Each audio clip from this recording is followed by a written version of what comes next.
चलिए अब जापान चलते हैं। जापान में आर्थिक अनिश्चितताओं को के बीच दिग्गज निवेशक वॉरेन बफे ने कहा है कि जापान में अपना निवेश बढ़ाते रहेंगे। जी हाँ, वॉरेन बफे ने अपनी कंपनी बर्कशायर हैथवे जो कंपनी उनकी, उसमें वो निवेशकों को हर साल एक पत्र लिखते हैं। इस बार भी उन्होंने ये पत्र लिखा और उस पत्र में ये बात कही।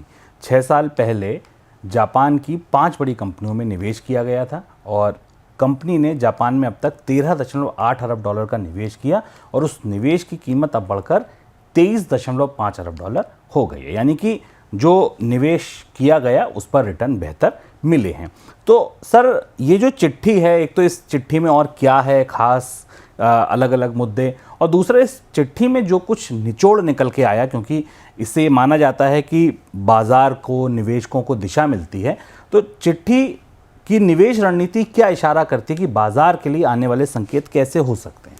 वॉरेन बफे की चिट्ठी पूरी दुनिया में सबसे दिलचस्पी के साथ, सबसे गहराई के साथ पढ़ी जाती है, क्योंकि वॉरेन बफे की इसकी चिट्ठी दुनिया के निवेश बैंकरों के लिए, निवेशकों के लिए और जो निवेश स्कूल में पढ़ने वाले बच्चे हैं उनके लिए भी। वॉरेन बफे अपने आप में अपनी निवेश रणनीति को लेकर उसके पितामह हैं, तो उनकी चिट्ठी दुनिया का सबसे बड़ा इन्वेस्टमेंट इवेंट होती है और हमने इसे आज आपके लिए खोलकर समझाने की कोशिश की, क्योंकि उनकी चिट्ठी से हमें 2 चीज़ें पता चलती हैं कि वॉरेन बफे किन क्षेत्रों में निवेश कर रहे हैं और उनसे हमें संकेत मिलते हैं कि अंतर्राष्ट्रीय बाजार में क्या परिस्थिति बन रही और किन देशों के बाजारों पर वॉरेन बफे भरोसा कर रहे हैं। तो जापान की बात पर हम आगे आएंगे कि उन्होंने जापान को क्यों चुना, उस पर चर्चा की।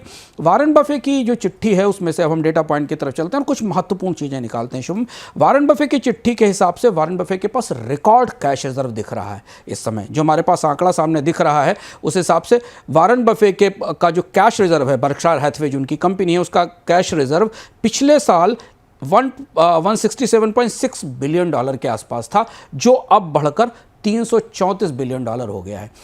ये इस बात का संकेत है कि बर्कशायर हैथवे अपने निवेश को की रफ्तार को धीमे कर रहा है। अब आप ये ध्यान से अगर आंकड़े देखें तो आपको दिखाई देगा कि वॉरेन बफे ने आने वाले समय में अपने निवेश को रोक रखा है और वो अब केवल चुनिंदा कंपनियों पर निवेश कर रहे हैं। और वॉरेन बफे का इतना बड़ा कैश रिजर्व कुछ देशों के जीडीपी के बराबर है।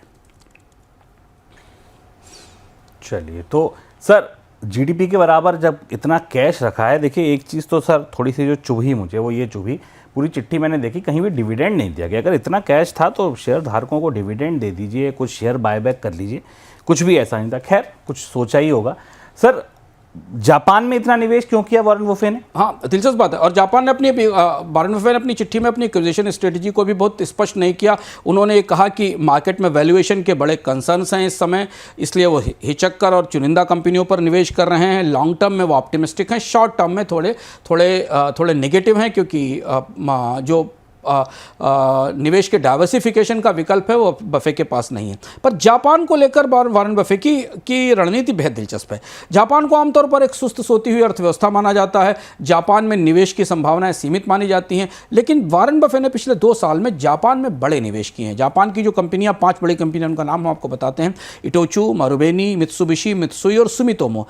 इनमें तीनों में वॉरेन बफे ने अपनी हिस्सेदारी बढ़ाई है, घटाने के बजाय पिछले वर्षों में निवेश को लेकर। और आमतौर पर जापान की कंपनियों को ओपेक और पारदर्शिता विहीन और कई मामलों में अच्छे कॉर्पोरेट प्रबंधन वाली कंपनियां नहीं माना जाता, पर बर्कशायर हैथवे ने यह माना है कि इन कंपनियों में पारदर्शिता आ रही है और जापान की अर्थव्यवस्था में भविष्य के लिए बेहतर निवेश की संभावना है। उन्होंने ये भी कहा है, अपनी चिट्ठी में संकेत दिया है कि जापान के स्टॉक थोड़े से अंडर वैल्यू हैं और इसलिए भी उन्हें निवेश करना पड़ रहा है। जैसा शुभम ने आपको बताया कि वॉरेन बफे का करीब 13 बिलियन डॉलर, 13.8 बिलियन डॉलर का इनिशियल इन्वेस्टमेंट था, जो 23.5 बिलियन डॉलर हो गया। और बर्कशायर हैथवे को जापान से करीब 812 मिलियन डॉलर का एनुअल डिविडेंड मिला है। 812 मिलियन डॉलर की सालाना डिविडेंड इनकम भी हुई है। और अब बर्कशायर हैथवे ने नीतिगत तौर पर जापान की कंपनियों में अपनी हिस्सेदारी को 10% से ऊपर ले जाने का फैसला किया है। तो जापान की अर्थव्यवस्था वॉरेन बफे के निवेश के निशाने पर है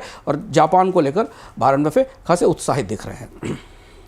सर, भारत में निवेश नहीं करते हैं वॉरेन बफे, उस पर कुछ नहीं बोला उन्होंने?